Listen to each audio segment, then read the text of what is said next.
Pero eto kasi baby namin yung ilalabas namin. Hindi naman baby.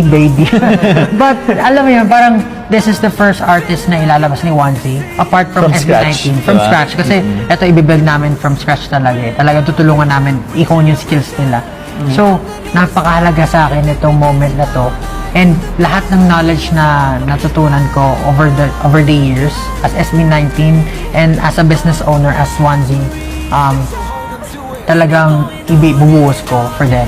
So lahat ng mga sayang ng SB19, dapat hindi na nila maranasan yun. Parang mga anak mo no? Parang ganun yung promise ko sa anak ko eh. Lahat ng mga hindi ko nakamit or lahat ng hindi ko nagawa ng bata ko, ibibigay ko sa'yo. Parang ganun yung feeling ko for them. And yun nga, katulad ng sinabi ni Yani, parang when we were starting as SB19, we didn't have this kind of setup. Wala kaming ganito, wala kaming someone to guide us to create music and all. Pero sila, they will have the best of the best.